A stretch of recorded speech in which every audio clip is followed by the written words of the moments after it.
What is going on? What is going on? Welcome back to another week of the Daley Move Podcast. Thank you for joining us here live tonight for our Tuesday night live show. As always, I am your co-host. That's how I'm going to say it. I'm your co-host, Andrew Daley, always joined by my main man, co-host, Move Scanlon. Coach Scanlon, the weather's nice out there, man. It's like up in the 80s. I'm seeing in my computer right now possible record highs. It's feeling like a little bit closer to football time, don't you think? Oh, Coach, I can't wait, dude. Every time I feel like we've been having these shows, we're talking about like, hey, it almost feels like spring and it almost feels like summer. Today we were pushing 80. It was beautiful down here. Made my way down to the beach, checked out had a little walk towards the ocean down in Longport with my daughter. It was awesome, man. So the more we get this, the happier I am. Yeah, absolutely. And it's got to be nice for you to be able to pop down the shore anytime you want to and take a little walk on the water. But hey, a lot of things going on this week. I don't know how we're going to get this show in. We got friggin' so much to talk about tonight. And as always, we thank everybody for listening every week and interacting with us like they've been doing. But Coach, what do you got going on? What's going on the home front for you, man? Nothing, man. Just like you said, just in enjoying this weather. We're at school where I work. We are heading into a spring break. I don't know what you guys do, Coach. We go a full week. So we're early dismissal Thursday, leading into an entire week off. People travel for Easter and the holidays and spring break. So looking forward to some downtime. Feels like we've had a pretty big stretch of 5 days a week of school, one after another. And, it's not bad, but it's also nice to enjoy a restart and some fresh air. So I'm looking forward to that. Yeah, man, I hear that. And like you said, a couple stretches there. We went on a run where we didn't have a full week of school for a while. We've been on full weeks for a couple weeks now. I guess that's what those sick days are for every now and then. I will be personally broadcasting next week from a different location. You might notice a change in scenery. I'll be broadcasting live from hopefully sunny Gatlinburg, Tennessee. I'm making my way down. We do have our spring break coming up as well. So I'll be going down to visit my parents in Gatlinburg. Looking forward to that, getting away for a week with my family and making the trip down to visit. And look at that. Mama Daley checking in right now. I'll be down there over the weekend. So Coach, how long have your parents been down there? I don't know, 10 years now, maybe at least 10 years, I would say. I didn't realize that, man. That's awesome. What brought them to Gatlinburg specifically? What's that?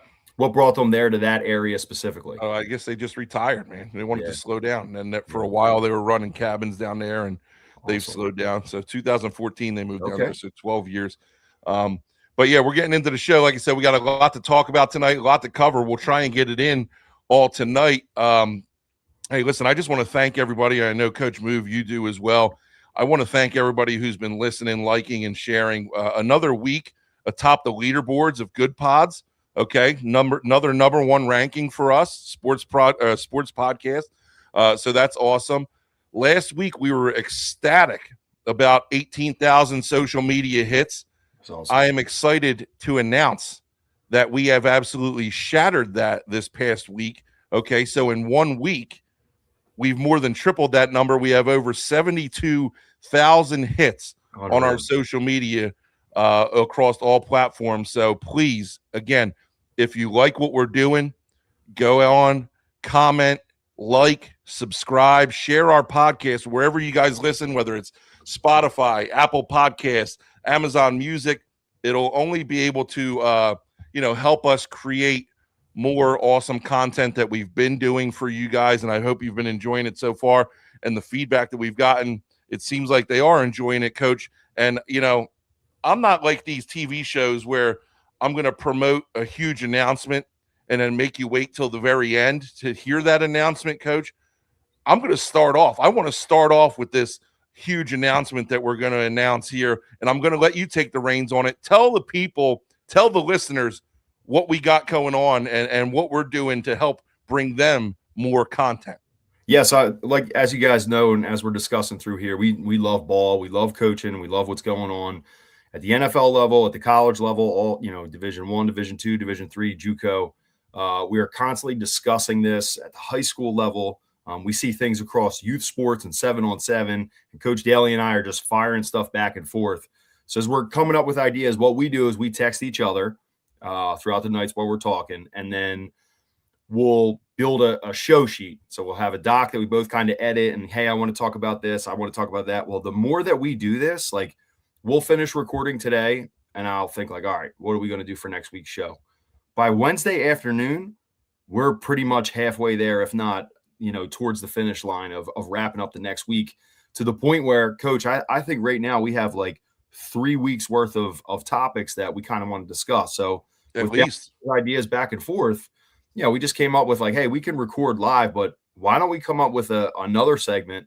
It'll be more flexible when we record, but then we'll drop that on, let's say, Fridays for people to kind of check out leading into the weekend and give you your fix of football talk heading into the next week. So we're going to introduce to you guys, we're going to call it a no huddle, right? We're going to record it together and then it'll just show up in all your feeds. Like you said, it could be YouTube, on Good Pods, on Spotify, on Apple, wherever you get your podcast. Want to check out your episodes. We're going to provide more of that for you, and we're really looking forward to it. So check us out for some no huddle episodes coming shortly as well. Absolutely. The Daley Move Podcast, no huddle version. It'll be a shorter version of the podcast. It won't be live, but it still will be recorded. It will drop the recordings on all of our socials just like we do. So you'll be able to listen to us. If you don't catch our live show on Tuesday nights, you'll be able to listen to us on Wednesday mornings, as always, the recording from this show, and then you'll be able to listen to us on Friday mornings as well.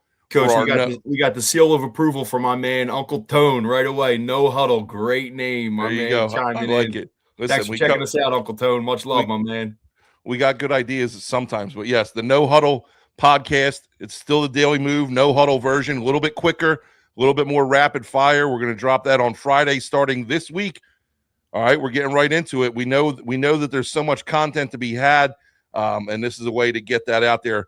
I want to take the time to shout out a couple coaches here from my end, and I know you got a couple that you want to hit up. Coach Mike Schatzman, the New Jersey State Coach of the Year, state champion, Washington Township Minutemen, an avid listener to the show. Coach Dan Reed, head coach at Audubon High School, also shouting us out, making sure that he's reaching out to myself and Coach Move, saying that, hey, this is my new Drive Into Work podcast, man. This is what I listen to. You guys are doing a great job. You're firing us up. And this is what one of the coaches, you're saying the things that we're all thinking that nobody's saying. I said, bro, what do we got to lose, man? We're just having fun. We're talking ball. We're talking South Jersey football. We're talking national football. We're talking coaching philosophies. I'm not one to pull punches. I know you're not one to pull punches, Coach. And I think that that's what makes this so organic for us. Another one, too, is Coach Matt Zubek. I know he listens to the show. He's coaching over at Williamstown this year. So Coach Zubek, he's done awesome things with NLG. He was at Stanford. He was at Stanford University with their strength and conditioning department. So I really appreciate you guys listening. And then whoever you want to shout out, Coach. Yeah, Coach, just, a couple of people that have been echoing the same message. Obviously, got a lot of love for those guys that you mentioned as well. Coach Reed, Coach Schatz, Coach Zubek. Also, we have Coach Tyler Drob, who we both know really well. So Coach Drob was an assistant with Coach Daley, got him into coaching. He's now coaching at Cherry Hill East, doing a phenomenal job. Coach Drob had the best position coach ever when he was in high school. I'll let you guys take a guess who that was. But just an awesome guy. He said he really enjoys what we're doing as well. Coach John Emmel, president of the West Jersey Football League Coaches Association, one of the masterminds behind the Battle at the Beach, head coach of West Efford, won championships as a head coach at Penns Grove as well. Also sending a lot of support our way. So we really appreciate you guys letting us know.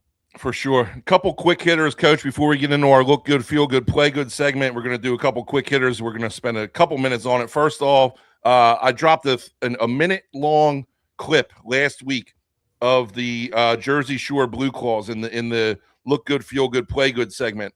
I talked about them changing their name to the Jersey Tomatoes. Long story short, I put that on social media. Some reps from the Jersey Shore Blue Claws reach out to us. They want to possibly set up us broadcasting live from the Jersey Shore Blue Claws game. We haven't solidified that yet, but that's in the works. I think that's pretty awesome. I mean, that's just a fun experience, and it just goes to show, Coach, like something as simple as, hey, I'm sharing this social media clip. You never know who's going to see it or what it's going to turn into, right? Yeah. I need one of those hats, Coach. Yeah. That's as soon as you said yeah. I need one of those hats. It's going to be awesome. I need like the biggest size. What is it, like 7 5/8 or something? I don't know, big, whatever it is, but I need a big size. So Jersey Shore Blue Claws, we're trying to work that out. I hope that we're able to do it. Obviously, we will keep you posted on that. Yeah, and big things in the works for the show for sure. Second quick hitter here that I want to talk about, the coach you just sent me right before we went on the air. Yeah. NFL just announced no more two Monday night football games. They're going back to one Monday night football game. They tested the waters here for a couple years. Talk to me about what your feelings are on it, and I'll share mine after. Yeah, I think Monday Night Football is something that's changed so much. Like it was this monumental thing, probably up until around 2000. But I think like the late 80s and through the 90s, it was your showcase national games. It was an opportunity for people to watch across the country that teams they didn't normally get to see. We see everyone now. Like you see, if you watch Red Zone, you see it live as it's happening. So yeah. I think Monday Night Football has kind of lost its luster a little bit. Credit to them for trying something different. And then even more credit to them to saying, no, this isn't exactly what we're aiming for. We want to get back to our roots of what we're doing. So I think it's a positive step for Monday Night Football, and, good on the NFL for letting people know. Yeah. And you mentioned the Red Zone channel, dude. That's like during the season.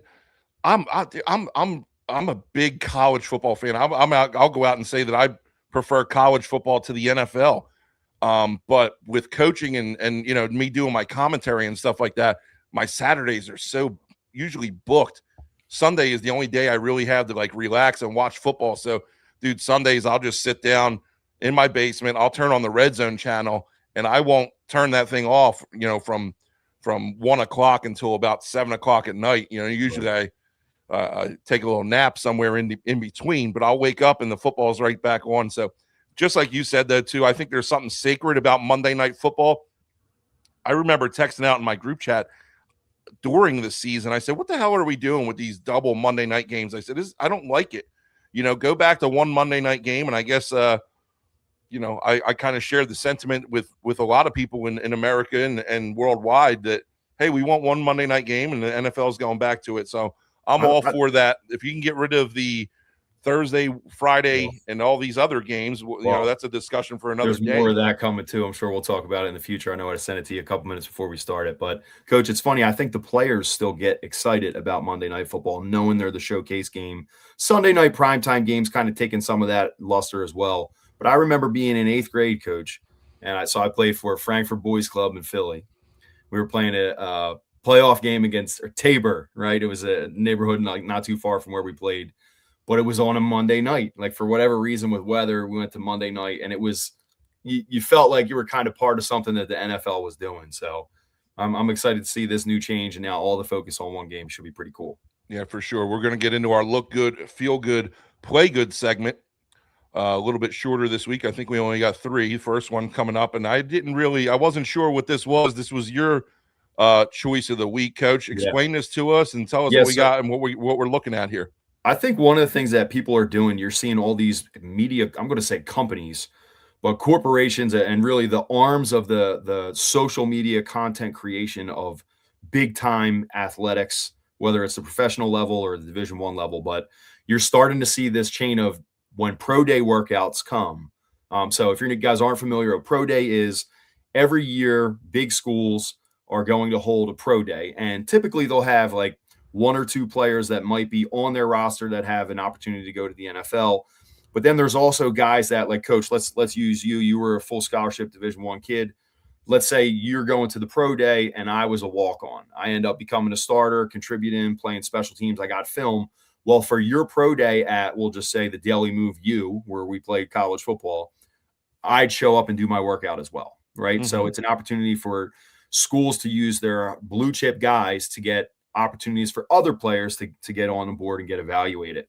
So anyway, schools, it started to grow, and now you see like they're televised, and you have draft analysts flying all over the country, and they report what personnel were there. But the cool part about it is they're turning it into like a gear drop day. And a friend of mine, Coach Gabe Martirano at Troy University, DB's coach from Highland High School, he says all the time to me, he's like, dude, gear drop day is like Christmas. So anytime they're making gear, I think it's cool. These pictures, which we've shared on our socials, we'll share again. The first one is UNC. So North Carolina's, and there's just something about that Jumpman Jordan logo, the color combo of the sky blue or baby blue and black. It looks really cool. And then next to that, another Jordan school, University of Florida, right? The Gator logo, I think is, I think you can appreciate that. Gateway Gators yourself.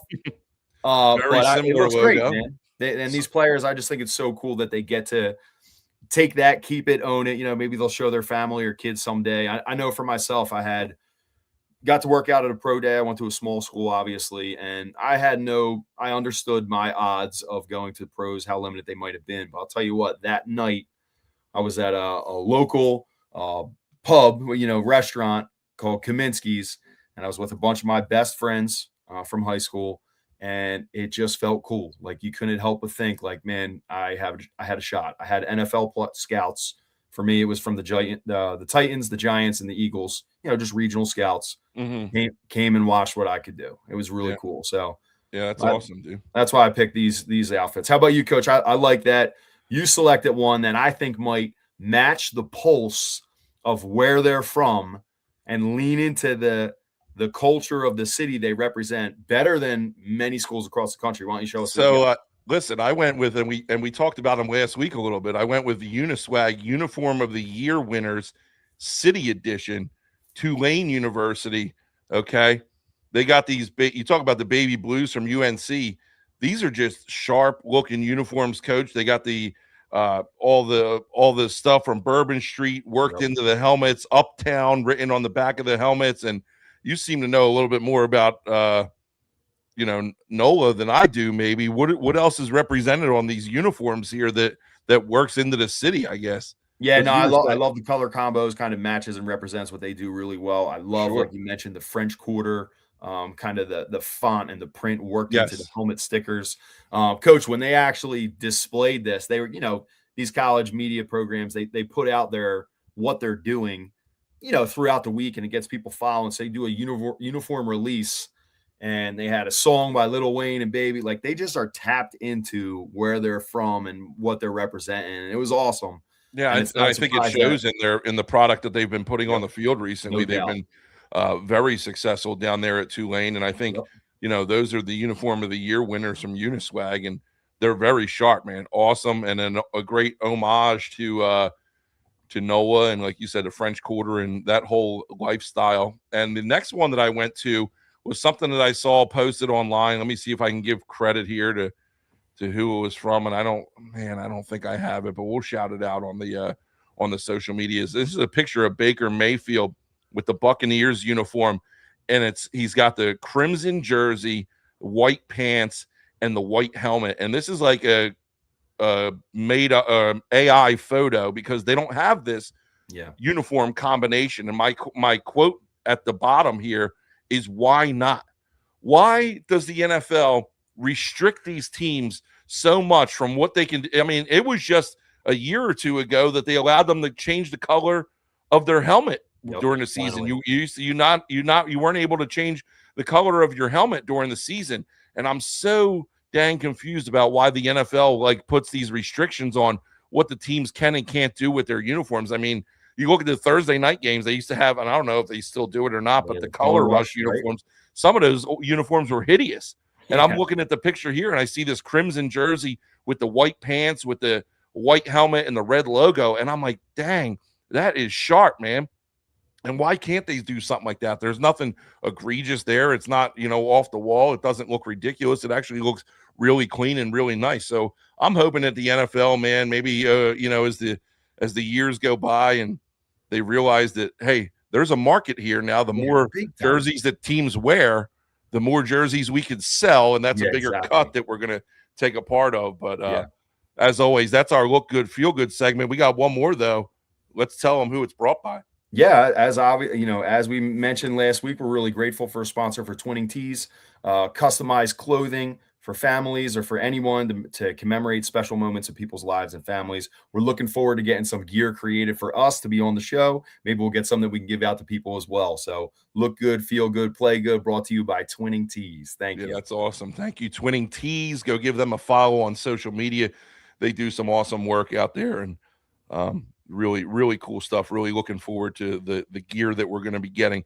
Let's get into our what's going on segment, and I'm going to start this one off, Coach. And this past weekend, I took a trip. I woke up. My daughter is a senior in high school. She's now in Disney World on her senior trip. She was supposed to play 2 soccer games Sunday night. Sunday was also her accepted students day at college, the college she's going to. She's going to Lycoming College in Williamsport, PA. If you don't know it, it's home of the Little League World Series. Nice area, beautiful countryside, mountains in the background. It's great. She had a great time, great visit. And I woke up and I said, you know what, Kay? This is a pretty important day, and I know a lot of your incoming teammates are going. Would you rather go to this accepted students day, or would you rather go to your games? And she was like, well, I'd kind of, rather go to the acceptance students day. And I said, I kind of agree. So we quickly got ready. We hopped in the car. We drove 3 hours, and we went up to Lycoming College, and we had a great day. And in the opening speeches with the president and the school administrators and the cheerleading team and the choir, bringing everybody in, this man, and a lot of you guys might be familiar with his story, you might not. This is Tom Sillo. Tom Sillo is a football player at Lycoming College. He is, and the president of the school introduced him as 58 years old, but he came up on stage and corrected him and said, I just turned 59 years old. Tom is a full-time member of the school, full-time member of the football program, goes to all the lifts, goes to all the practices. He might have played in a game or two this year. I'm not exactly sure. Awesome story. And if you haven't followed it, I don't know where you've been, because it was national news. This guy's got NIL deal, probably one of very few Division III guys that have NIL. I know he's got a trading card out there. But the point of the story is, and if you can see, if you're watching live, there's a picture that my daughter sniped, actually, of myself talking to Tom Sillo, and I wasn't going to talk to him. And the president said he's available, and this guy, this was a 5-hour event. He hung out for the entire event. The president's like, he's out there for pictures. Anybody want to go take pictures? Blah blah blah. And I said, I'm not fanboying nobody. Like, it is like, it's cool that he's here. I appreciate that. And then finally, I just kind of saw him sitting over there by himself at one point, and I went, and my daughter is standing with me. She's like, dude, just go say something to him. I'm like, yeah, you're right. So I went up and I shook his hand, and immediately he was sitting on that bench right there, and he immediately stood up. I said, you don't have to stand up for me, man. Like, I just want to introduce myself. I'm a local coach in South Jersey. My daughter is coming here next year. I think it's really great what you're doing. I think it's, it goes well beyond the game of football. You're a role model for the kids, blah, blah, blah. And then, Coach, and this is what stuck with me. It was something that Tom said, and it kind of hit me and got me thinking. And I was like, he said something along the lines of, I appreciate it. I don't know how much I'm actually helping. That's what he said to me. And I stopped dead in my tracks. I said, Tom, I knew him for years. I said, Tom, you're doing more than you could ever possibly know for this universe, or for this college, for these kids, for the people that hear your story. I said, what you're doing goes so football field, man. I said, you have accepted students day, which is the biggest day of the year for the incoming class. Yep. And you're the keynote speaker. You're the one doing interviews on CBS News and 60 Minutes and all this stuff. You're the one getting all this attention. You are showing people that it's never too late to follow your dreams, man, to do what you want to do. You said you've always wanted to do this, and you're finally getting a chance to do it. And who cares if you're 58 years old? Who cares if you never record a sack, you never record a tackle, a stat in the box score? What you're doing is so much bigger than just any football play could ever be. And I explained that to him, and we agreed on that, and we shook hands, and it really just got me thinking. And that's why, dude, on my ride home, I texted you and I said, here's the picture. We need to talk about this, man, because he said, I don't know, like how much help I am. And I said, brother, it ain't about the wins and losses. It ain't about the stats, dude. I said, you have gone above and beyond for this program, for this school, and you're an ambassador now, man. And you got to hang your hat on that. And it's a great testament to follow your dreams. It's never too late to start something. If you have passion, man, just go for it. This guy did, and it's paying off in dividends for him. I don't know if he's going to stick around this year or what his plans are, but dude, he's done something that he always dreamed of, and he got it done, man. So I thought that was a really, really awesome experience for me. And I'm so glad, because I wasn't going to go talk to him. And I'm so glad that I did go talk to him, because I got to have that interaction with him and kind of reassure him that, hey, you're making a difference, man. Coach, isn't it interesting how, like you said, you weren't sure if you were going to go up that day, and then it leads you to this conversation. That stuff happens for a reason, and I think just seeing his story on interviews, and see things on socials about, like, he's mentioned the mistakes he's made in his life when he was younger, the opportunities that may have cost him, the things he had to do to kind of make things right in his life. And now, just like you mentioned, of how many people did he tell this to for years and they laughed at him? Right. And then to have the courage to go and try something that he's always wanted to do. I think that's an empowering example, and great choice by you, man. That's a good one. And that got me thinking, and going with the segment here, Coach, talk to me about somebody in your coaching career who, dude, maybe they didn't light up the stat sheet. Maybe they weren't the biggest, the strongest, the fastest. Maybe they didn't have 1,000 yards receiving, whatever it might have been, but they made an impact in other ways. Talk to me about somebody that you coach that brings you, that thought. Yeah. So this is the player I'm going to talk about. His name is Alex Rucci, right? And my man, Big Ruch. So Rucci family are outstanding people. Mom and dad are phenomenal. And just like they're the kind of people, when you see them or meet them, you feel like they were your neighbor, or they're your aunt or your parents' best friends for 20 years, right? They're just very endearing. And their 3 kids, right? Paul, Alex, and Gina, they were phenomenal. They're the kind of people that in our profession, when you come across them, you're like, all right, we're in good hands. The future is in good shape, right? So Alex, I used to always mess with him and tell him that every other Rucci was my favorite Rucci, right? Like he was the least favorite of the group. And he has such a good personality that, he would be cracking up laughing every time that I brought it up. So as a player, Ruch was, he played tight end, but he was a good player, but his main sport was lacrosse, right? So he was on the team when I was an assistant coach before I was a head coach.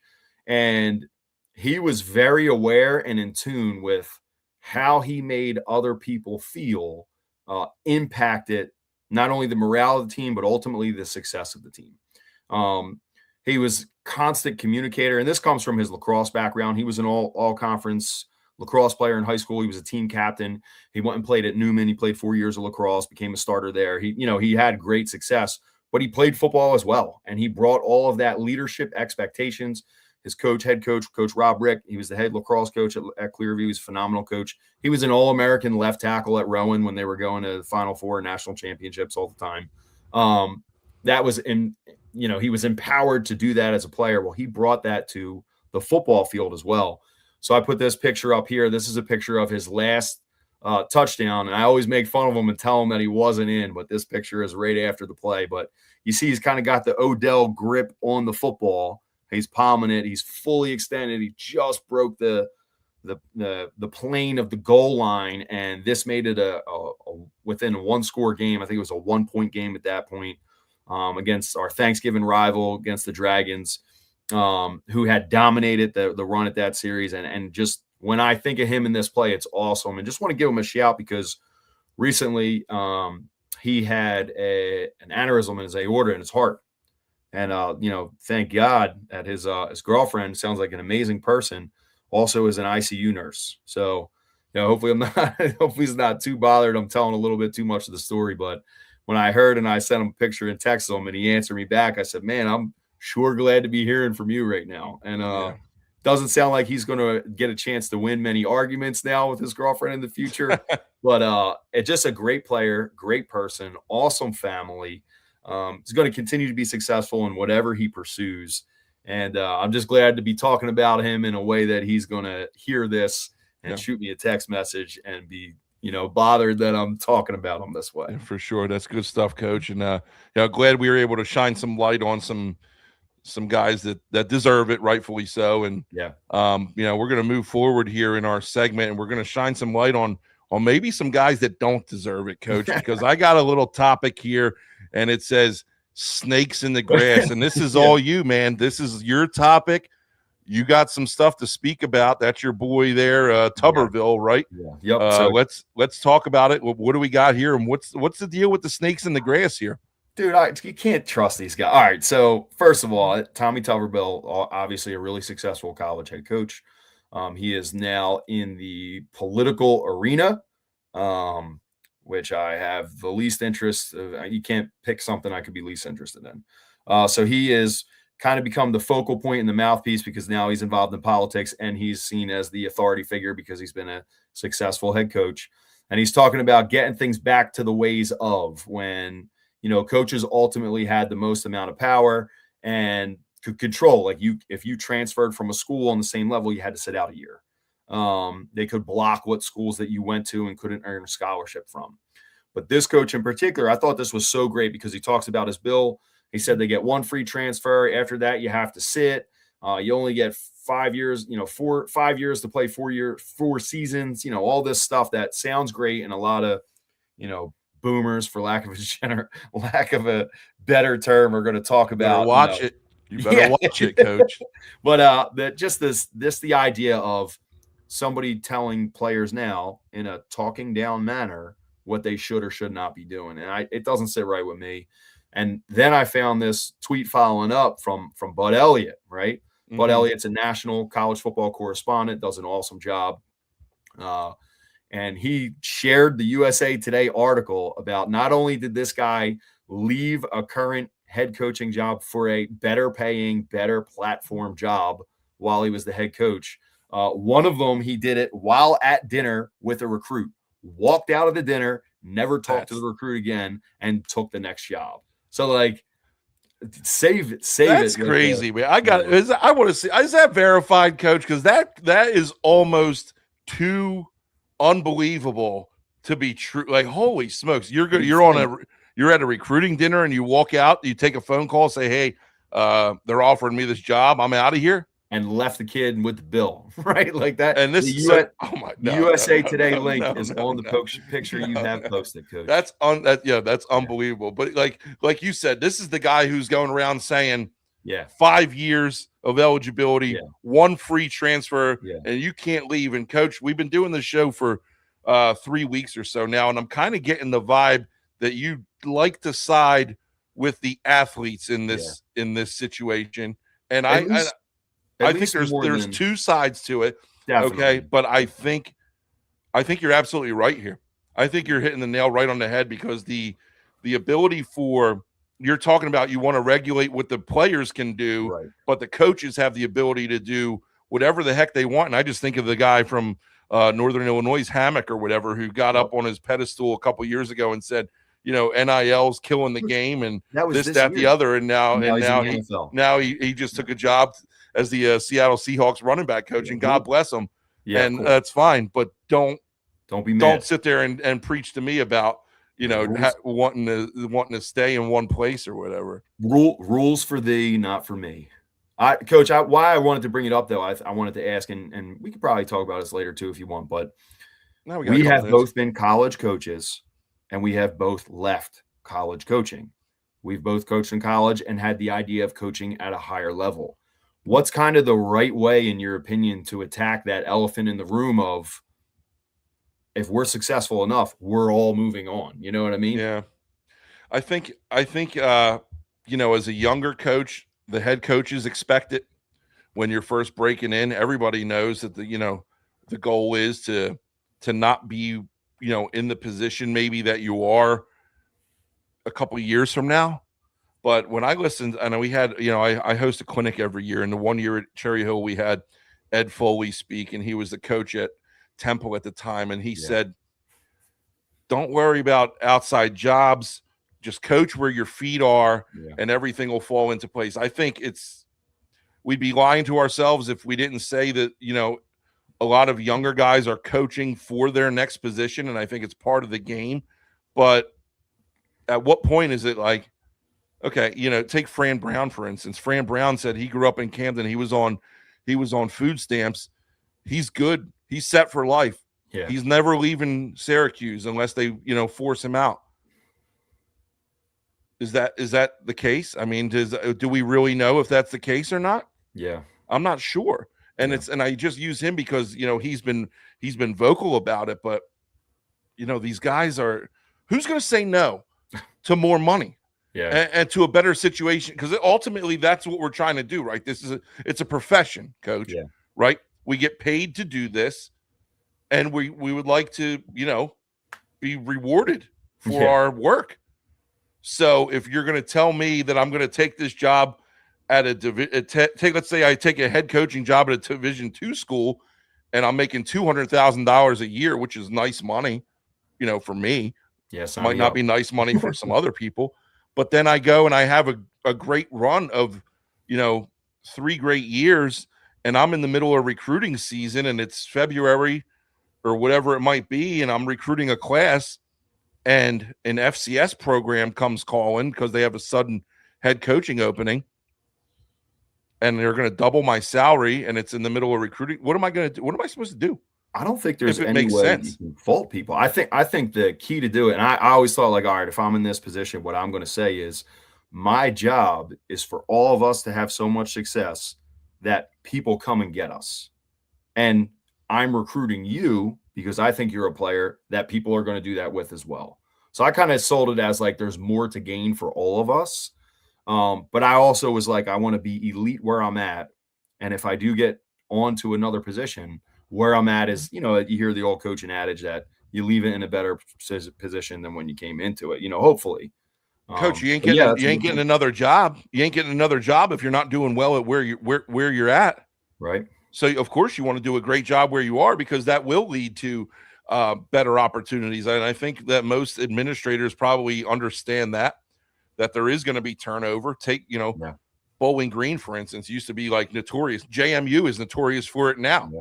JMU, you go down, you're a head coach at JMU, you do well for 2 years, and you're going to be at UCLA, or you're going to be at Indiana or something, something like that. So, I think it's nature of the beast, and I agree with you, though. I don't think you could fault the kids for going, finding better or trying to find better opportunities when the coaches are doing the exact same thing. And I think I said that a couple weeks ago too. So I think you hit the nail right on the head on that one, man. So, Coach, I think the next idea that we have, why don't you flip to see what we're going to check out after? Yeah, there's the USA Today article of Tommy Tuberville. Left recruits at dinner to take Cincinnati job. It's crazy. But the flip side of this, there really is, I think, some positive from this. So social media and monetization, right, for players. So the player that we pulled up here, I just think this is a really cool story, and I want to hear your thoughts on it as well.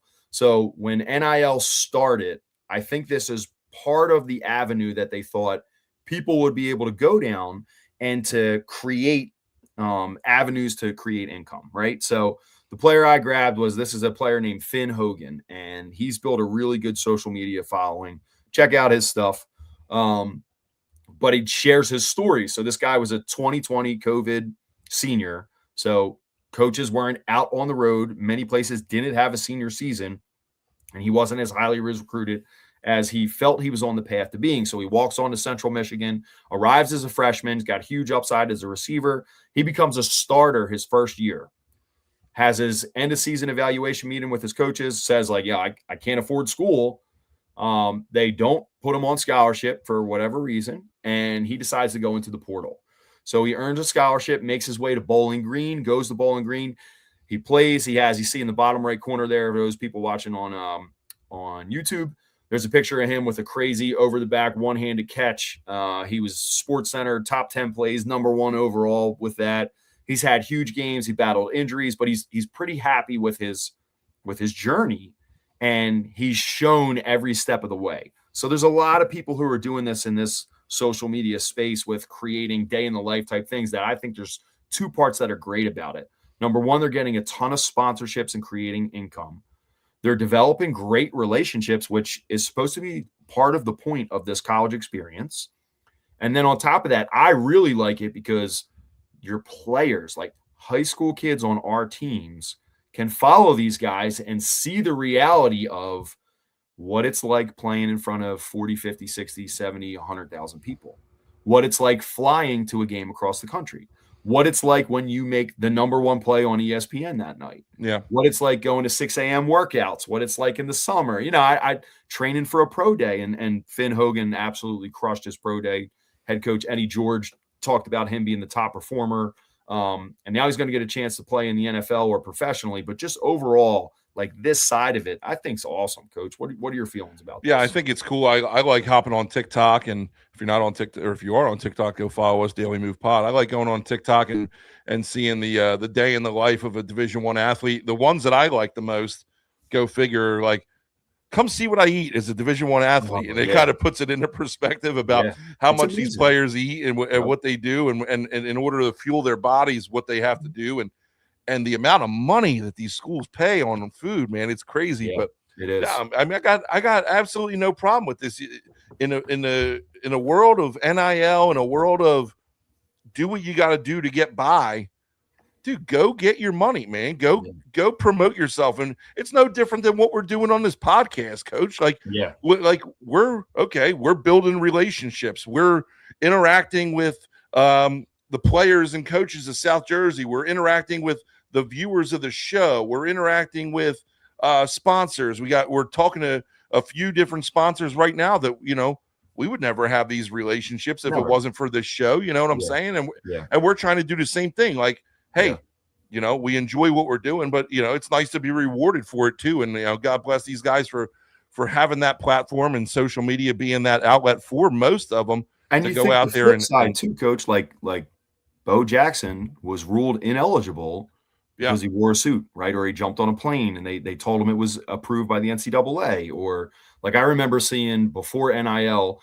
Isaiah Pacheco. So a running back was on the Chiefs, Super Bowl champ. He's now on the Lions. He's from Vineland, right? One of our guys, South Jersey. We love what he was one of my favorite players ever to watch play in South Jersey. He played so hard. I remember when he was before NIL, somebody put him on a flyer for a nightclub. And I was like terrified for this kid. I'm like, here's someone who knows him back home, maybe or maybe not, like putting his name, image, and likeness. Guys were ruled ineligible for that. Yeah. So to see people be able to monetize it, I think it's awesome. I agree. I mean, it's so long overdue. I mean, you know, like I love seeing the food, right? I love seeing the official visits, like what people do. I love seeing the training, like what these guys are doing in the summer and, you know, off-season workouts. It's all good stuff. The more, the better. And I enjoy the fact that the video game's back too, even though I'm not very good at it anymore. But that's another topic for another day. We're moving on here. Old school motivational tactics. This is also one of your segments here, Coach. And I'm curious. Like I said earlier, I feel like you're getting the vibe of you know, taking the athlete side. You can see here, and we talked about Fran Brown earlier in the show. It's Fran Brown. And he's got triple-digit jersey numbers until you earn your number. What the heck's going on here, Coach? So I feel like it's like a basketball, you know, summit camp where they have 3-digit numbers, or combine camp, or you think of the pro player camps that they go to in the summertime in high school. So first, let me point this out too, Coach, and we've mentioned this a couple times. We can discuss our ideas. I trust the multimillionaire professionals in the lead of these programs that if they think it works for them, they know better than me and you sitting and talking about it, right? So obviously we digress. But I don't digress. I don't digress because I'm about to go off on this, bro. I hate it, man. You do hate it. I'm good. We're on the same page. Yeah, this is garbage, dude. This is garbage. On the flip side, I do think like maybe I hate it because as a player I would hate it, and maybe that's what he wants. You know, like maybe that's what he's trying to get. I don't know, man. That's what are we doing here? We're trying. Just give the kids jerseys. Yeah. But what are we trying to do? It's like the whole you got to earn your helmet stickers and stuff, dude. Just put the freaking helmet stickers on. Yeah, Ohio State's big on that, right? The black stripe that covers Yeah. Dude, I'm with you here. I think this is this old school motivate. You talk, Coach, and all honesty. You talk, and we talked before about the video from Colorado, and the coaches all giving their rah-rah speech, and I say it seems like you hated I forget what I said. It says it seems like you hate something, and your response to me was, I hate fake. This just comes off as, it doesn't come off as real to me, man. And you get single digit tough. Yeah, I know a lot of places. I'm guilty. You know what I mean? A lot of places do that, and that's different than what this is, though, because now you're talking about, okay, you're earning first pick at the numbers. You're not putting kids in triple digit numbers that don't even exist. It's crazy to me, and I think it's over the top. Just put the kid, or just put them in no numbers, dude. I don't care. Yeah, but you will go on a lot of rosters and see like number 3, and then you'll see number 3A and 4 and 4A, and like those A guys, you got a question on if they're going to be getting any playing time this year or not. Yeah, I agree, dude. And maybe I'm mad because exactly what coach is getting at is working, right? And what does LSAC mean? I don't know what LSAC means. That's a long one, man. Got lead, swarm, attack, conquer. My man, Coach Sean Flannery. Thanks for checking in, brother. Good to hear from you. Thanks for checking in, Coach. That leads you see some of these stories here, and I think this Matt Leinart one, he came out and kind of debunked it and said, I've never said that, they can't unretire. I've never even been asked for his number. He said that, but just leave his number retired. Dylan Gabriel here and Marcus Mariota had to get permission or give permission to who's that? Dylan Raiola. Dylan Raiola might not be not. So I like these two takes. So the story is that Matt Leinart has told people, you're not unretiring my jersey for a recruit, especially one that can just leave, which I can understand that too. Coach, I think retiring numbers is like, it was probably an awesome idea when it started, but then you look at like, all right, do you know what numbers are available for like the Yankees or the Boston Celtics, or like you guys are running out of numbers soon? Yeah, so I think there's a better way to do it. Your high school, dude, does a great job of, if you walk into the athletic entrance of Eastern Regional High School, if you are named first or second team All-State, they do an honorary retire of your jersey, right? Yeah, well, you have to be first, or I thought it was first team All-State and win a state championship. Like, we have criteria. Yeah. Like, there's criteria. Well, always loaded, so there's a ton of it. There's a ton of it, but you do have to.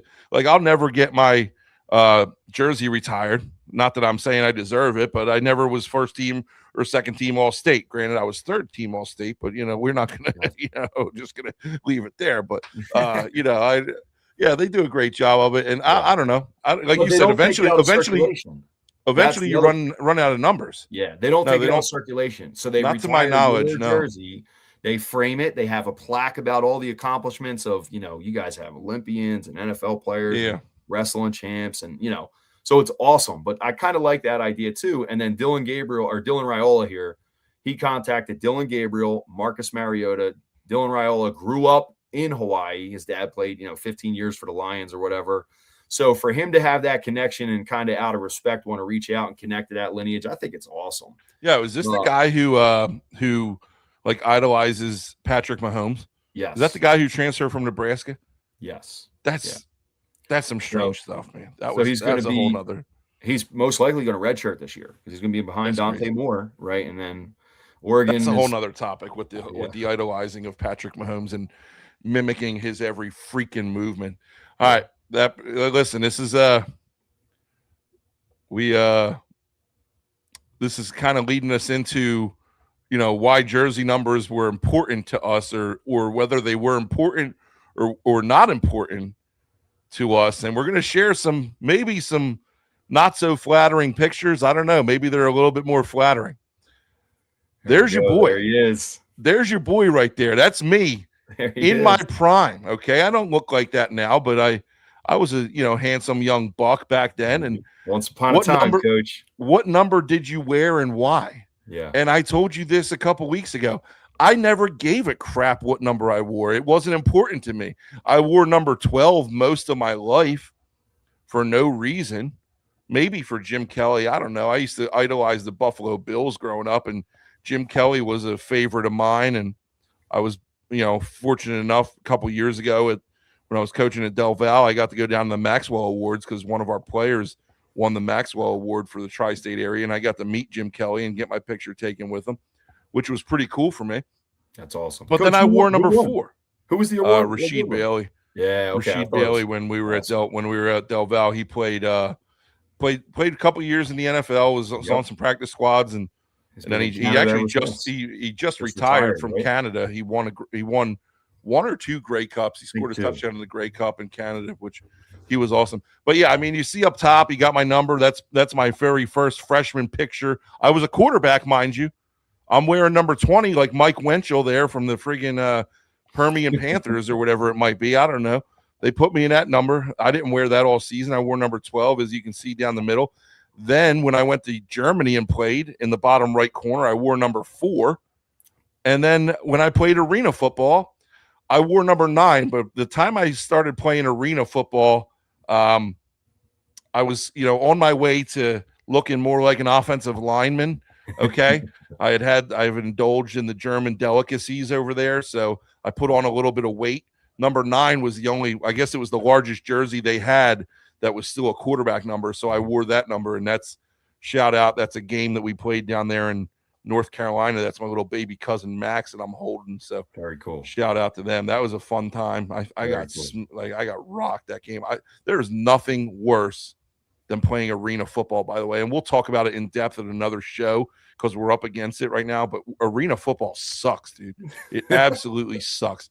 Let's talk about you, man. No, but my point is numbers didn't mean anything to me. Just give me a number, man. As long as I got the jersey, I'm happy. You know what I'm saying? Funny, but man. We're going to go, and we got some old school. Coach. I'm the opposite. Surprised you or no? Yeah. I'm not surprised, no. So we got some good pictures of you over here, Coach. Yes. Hurdling guys, diving catches. Oh, it was the best, man.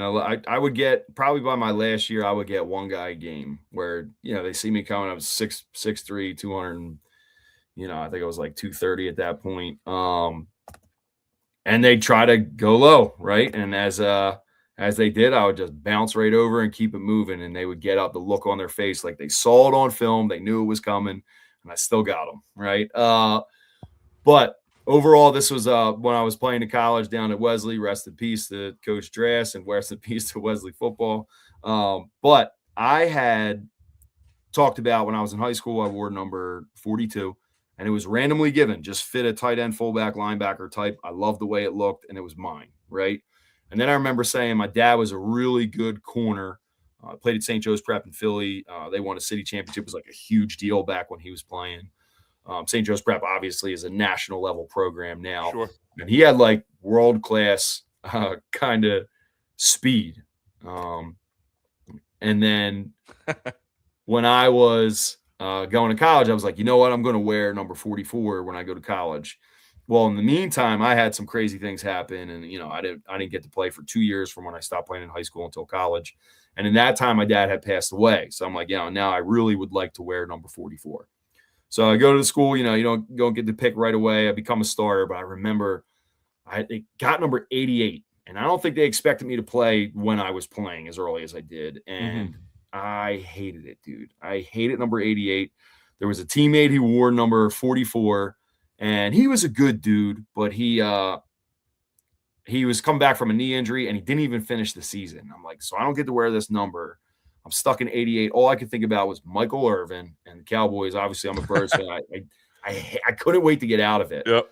So in the offseason, I wore 44 the rest of my career, and it was really cool. I got some great pictures in it, and I got I think each one of those jerseys and that pictures I have somewhere in my house. That's awesome. So I was able to keep those with me. But 44 was important. I loved my number, and glad that I got it. Dude, that's awesome. I got a funny – I went back to Towson probably, I don't know, maybe 10 years ago. It's probably the last time I went back there and caught a game. And I'm sitting in the stands watching the game, and I see a kid walk down the stands, and he's got an old school Towson jersey on, number 4, and Daley on the back of the jersey. And I said, dude, they must have sold off all the old jerseys. Yeah. I wanted to go over to him and be like, yo, can I get that jersey off you? I got the picture of it. Dude, I'll post the picture somewhere, or I'll post the picture next show. But I still have the picture of it. Some kid walking down the steps wearing a Daley jersey. And I'm like, she got a picture. I need to get that. He's probably grown, he's probably grown now, so I might be able to buy it off of him. So yeah. That's funny. So I did that, and I got my helmets. The helmets that I played in. I don't have any helmets. They're probably my most football prized possessions. I'm sure. And rightfully so. I just didn't – I don't know. I don't have any keepsakes like that. I got my jersey from I think I had my jersey from Eastern. I got my state championship jersey from Eastern. What do they call it in Friday? Well, Friday it was South Jersey Group 4 state title, but that was at the time. Big one. Yeah, and then what is it? Friday Night Lights, Babies and Memories, right? Yeah, that's all. Exactly. That's all you have at the end. Yep. Not so much for me, but it wasn't. I don't know, man. The keepsakes just weren't there. You know what was special? I got the game ball for my first ever win as a head coach. I'll keep that one. But hey, we're moving on. We're gonna wrap it up here. We got our final segment of the week. This show flew by, and I knew it would. We are. There you go, Pod Store with number 44 jerseys. Hey, I'll be the first one to buy them. You just got to make it 4XL because that's the size that I'm going to need in order for it to fit.